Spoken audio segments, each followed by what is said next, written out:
Innal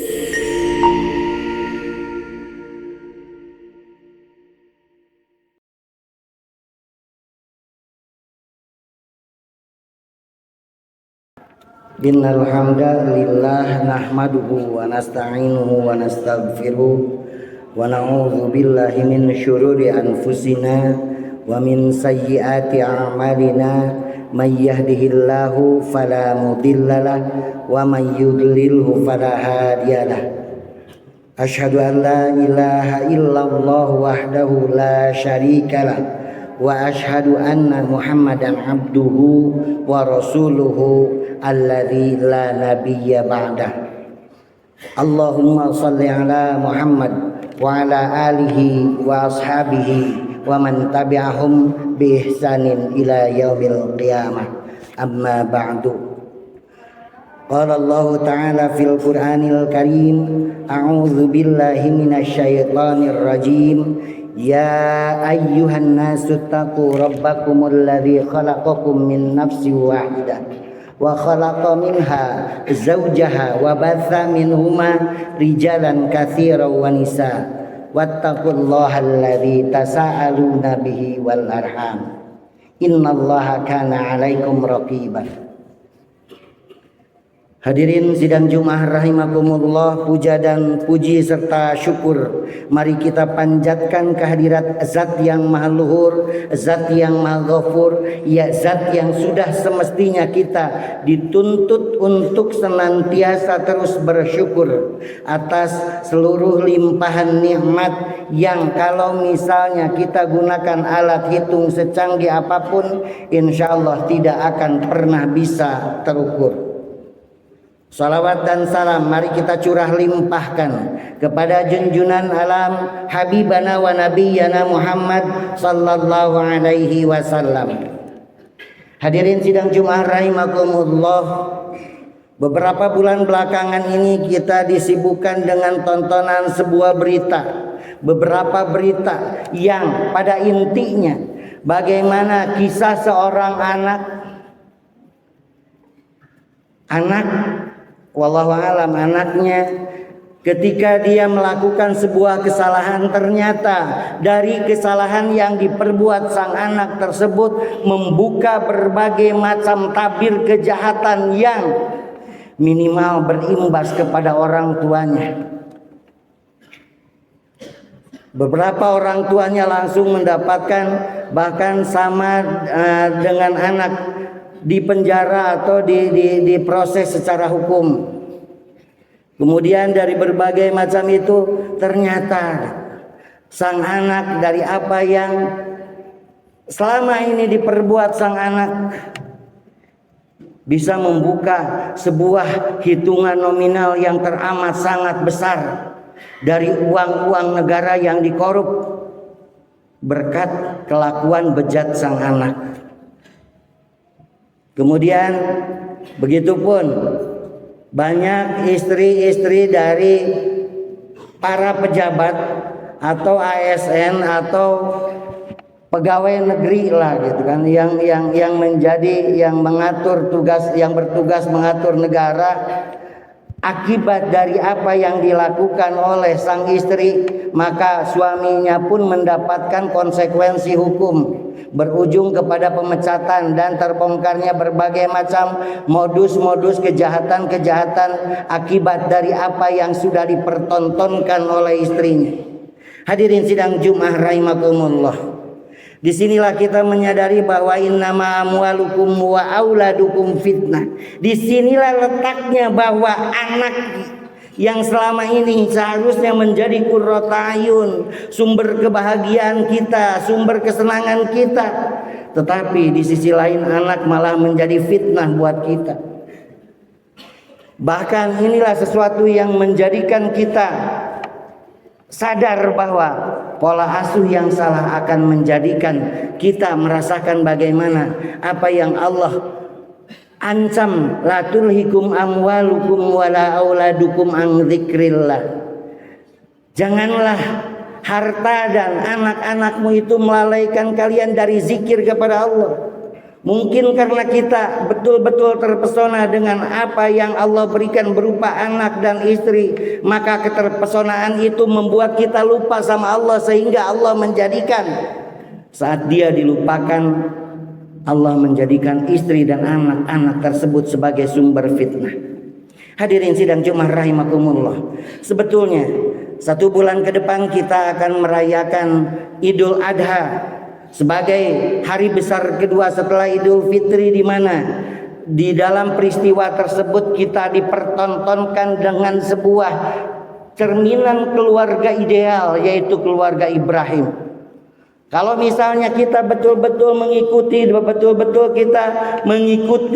kemudian jejak-jejak daripada Ibrahim itu kita ikuti dengan seksama, maka keberadaan keluarga ideal akan bisa kita raih. Kita akan mendapatkan kebahagiaan di dunia dan di akhirat akibat dari keluarga yang kita bina. Dengan membina anak dan istri, maka kita pun akan mendapatkan kebahagiaan yang berbuah surga kelak.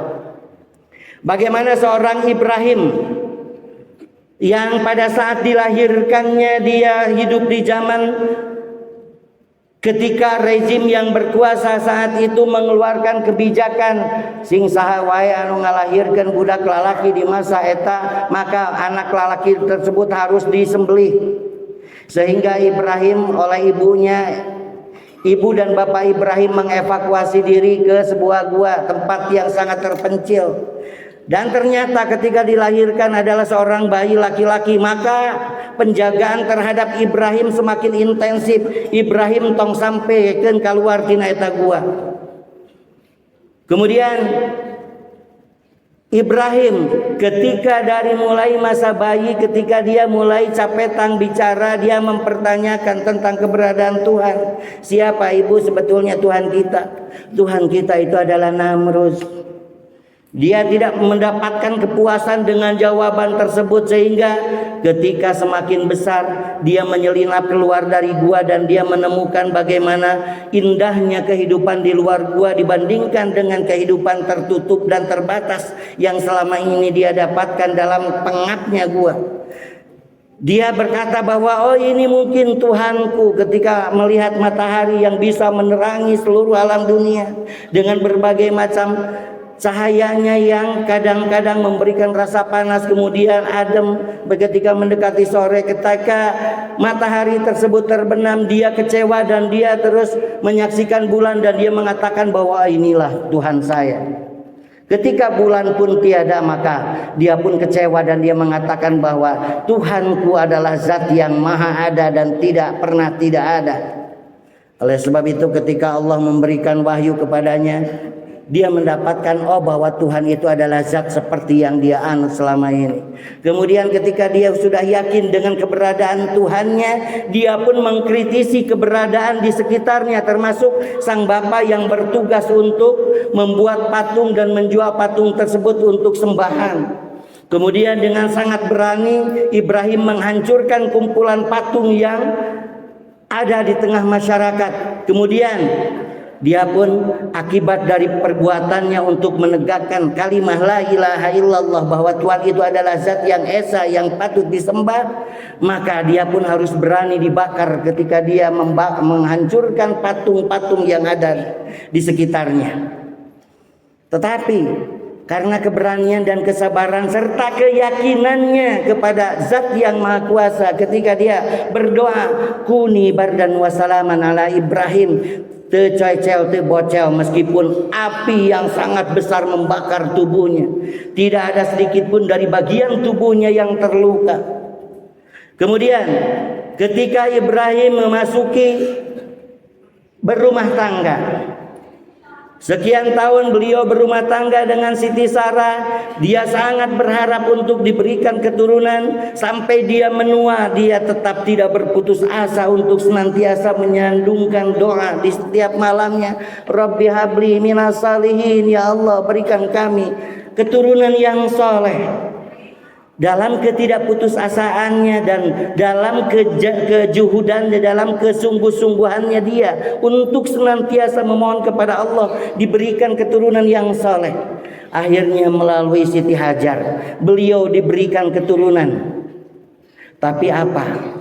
Ketika beliau selama ini terus-terusan berdoa dan memohon kepada Allah untuk diberikan keturunan, ketika saat diberikan keturunan, Allah memerintahkan Siti Hajar, memerintahkan Ibrahim untuk mengevakuasi Siti Hajar beserta anak yang dicintainya ke sebuah daerah yang teramat sangat terpencil.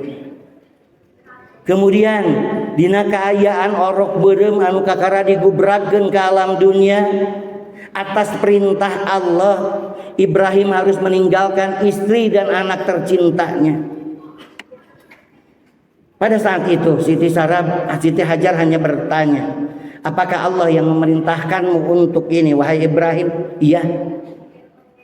Maka Siti Hajar pun berkata, insya Allah saya tidak akan mendapatkan kesulitan kalau ini adalah seperti yang diperintahkan oleh Allah.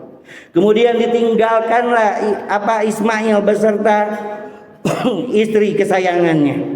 Kabayang ketika dia baru melahirkan, kemudian dia adalah istri kedua gitu, dengan anak yang selama ini dia mintakan kehadirannya gitu. Tetapi ketika Allah memerintahkan untuk menyimpan, untuk mengevakuasi anak tersebut, memisahkan anak dan istrinya tersebut di tempat anu hara-haraeun, jauh ka ditu jauh ka dieu gitu. Tapi dikarenakan berangkat dari ketaatan kepada Allah, maka Ibrahim pun melaksanakan hal tersebut. Dan sang istri pun Siti Hajar menerima, karena ini berdasarkan ketaatan kepada Allah. Dia menerima apapun yang diperintahkan oleh Allah, meskipun pada saat itu Ismail menangis, merengek terus-terusan gitu kan, sehingga dia berusaha mencari air antara Sofa dan Marwah sampai ke 7 balik kurilingan antara Sofa dan Marwah. Kemudian dalam keadaan lemah, ketika dia kelelahan berkeliling 7 kali antara Sofa dan Marwah, Siti Hajar dipertemukan dengan, kenapa? Di bekas kaki, di ujung kaki Ismail itu ada sesuatu yang basah. Kemudian dikumpulkannya, ternyata itu adalah air, sehingga dengan air tersebut Ismail bisa diberikan minum. Dan Ismail pun tidak kehausan kembali. Kemudian setelah itu air tersebut menjadi sumber mata air yang menjadikan daerah di sekitarnya subur. Dan Ismail pun tumbuh dengan menjadi pribadi yang sehat, karena dia hidup di lingkungan yang bertanah subur. Airnya ada, pertaniannya, pepohonan bisa tumbuh, peternakan bisa tumbuh. Tetapi suatu ketika Ibrahim datang, dia melihat kondisi yang sudah berubah. Kemudian pada saat Ibrahim berada di sana, Ibrahim bermimpi di suatu malam bahwa Ibrahim diperintahkan untuk menyembelihmu. Inni arafil manam. Ibrahim betul-betul di suatu pagi mengajak kepada anaknya, "Nak, Bapak itu semalam bermimpi menyembelih kamu. Oleh sebab itu, bagaimana menurutmu? I'mal mataro. Laksanakan ayahanda apa yang sudah engkau impikan itu. Insya Allah ayah akan menemukan saya menjadi orang yang soleh." Kabayang ketika dia aina ngaculjeunkeun anak jeung pamajikanna di sebuah tempat yang jauh ke sana jauh ke sini tanpa memberikan perbekalan sedikit pun. Kemudian ketika anaknya tersebut sudah manjing dewasa, sudah besar, Allah memerintahkan untuk menyembelih anaknya. Anak yang dimintakan tersebut, dia dengan tulus ikhlas, "Ikmal mataro, laksanakan ayah apa yang engkau lihat, apa yang engkau mimpikan itu. Insya Allah ayah akan menemukan aku dalam keadaan menjadi orang yang soleh."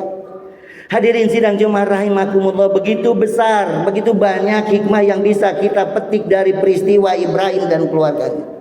Banyak kisah-kisah lainnya yang sebetulnya harus kita jadikan inspirasi kita, bisa jadikan pedoman kita. Ketika kita menjadi seorang ayah, maka berdoalah kita kepada Allah agar Allah memberikan tetesan-tetesan kesolehan Ibrahim ketika dia mendidik anaknya. Pun begitu, Kita pun senantiasa memohon kepada Allah agar Allah menjadikan istri kita mempunyai kesabaran yang berlipat seperti halnya kesabaran yang diberikan Allah kepada Siti Hajar. Kemudian kita pun jangan pernah terputus untuk terus-terusan memohon kepada Allah agar menjadikan anak-anak kita seperti halnya Ismail. Kalau misalnya sekarang kita betul-betul menjadikan keluarga Ismail sebagai keluarga Ibrahim, sebagai prototipe, sebagai bahan kopas kita untuk menjalani kehidupan kita, maka insya Allah kita akan menjadikan anak-anak kita itu, kita akan mendapati anak-anak kita itu jadi investasi dunia dan akhirat. Kita akan menyaksikan kesolehan-kesolehan mereka akan tumbuh menjadi anak-anak yang prestatif, anak-anak yang berprestasi, tapi tetap mereka menjadi anak yang berprestasi secara akademik, tetapi kesolehannya pun bisa dipertanggungjawabkan. Kita pun akan nangis menyaksikan anak-anak kita yang betul-betul terus-terusan berprestasi, tetapi tidak pernah lesotina bacaan Al-Quran. Bahkan dia senantiasa menyandungkan Al-Quran tanpa memegang Al-Quran karena hafalan yang ada di otaknya. Kemudian kita pun akan menangis ketika menyaksikan anak-anak kita secara akademik betul-betul sangat indah, tetapi tidak pernah kita menyaksikan anak kita meninggalkan sholat bareng sekalipun. Barakallahu li wa lakum.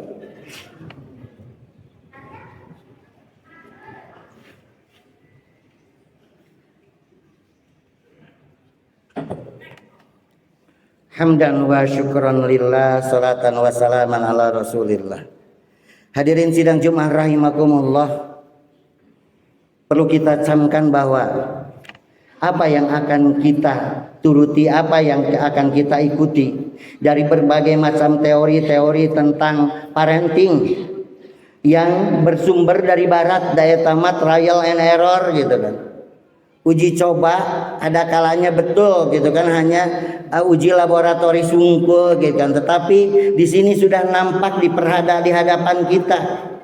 Ketika bertahun-tahun kita mengalami peristiwa kurban, bahkan kita sudah berkurban berkali-kali, tetapi mana dari pelajaran ibroh keluarga Ibrahim tidak nyerep, tidak masuk ke dalam alam bawah sadar kita. Kita tidak mengaplikasikan nilai-nilai keteladanan dari keluarga Ibrahim dalam diri kita. Bahkan mungkin banyak di antara kita ketika berdoa, ya Allah, jadikan anak saya anak yang sukses ya Allah secara karirnya, jadikan anak saya menjadi orang yang paling kaya di dunia ini.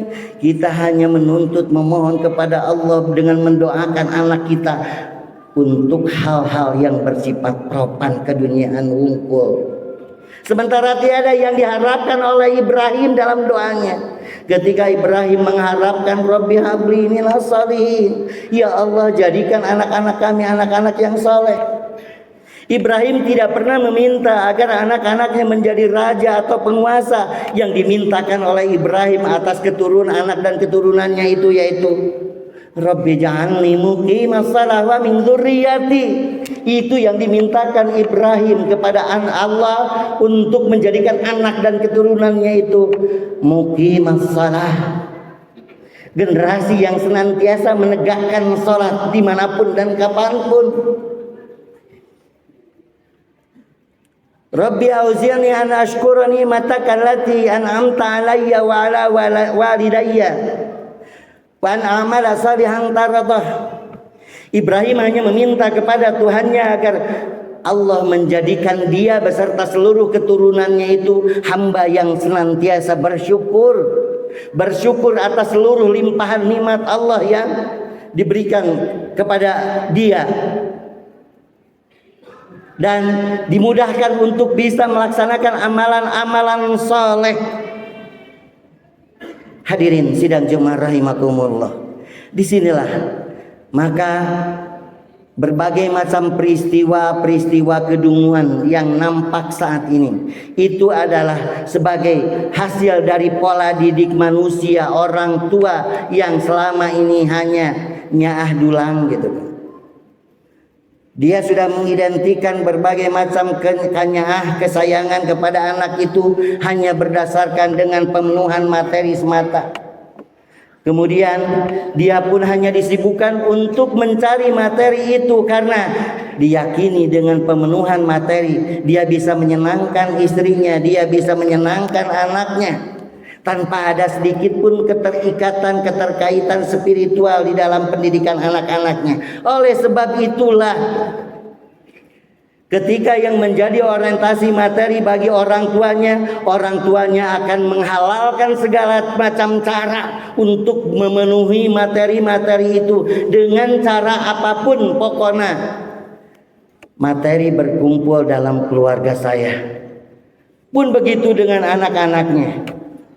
Ketika tidak ada keterkaitan spiritual, tidak ada nilai-nilai ilahiyah dalam pendidikan yang diberikan oleh orang tuanya, dia hanya mendewakan materi yang dia terima. Kemudian dengan materi yang dia dewakan itu, maka berbagai macam kesesatan akan senantiasa ditemui oleh anak tersebut. Permasalahan-permasalahan.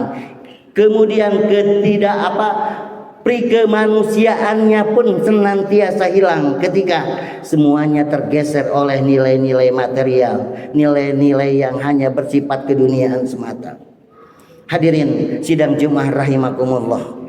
Mudah-mudahan dari apa yang disampaikan pada kesempatan kali ini bisa setidaknya menstimulus kesadaran kita untuk kembali mengembalikan pola asuh kita kepada pola asuh seperti yang sudah dicontohkan oleh Islam.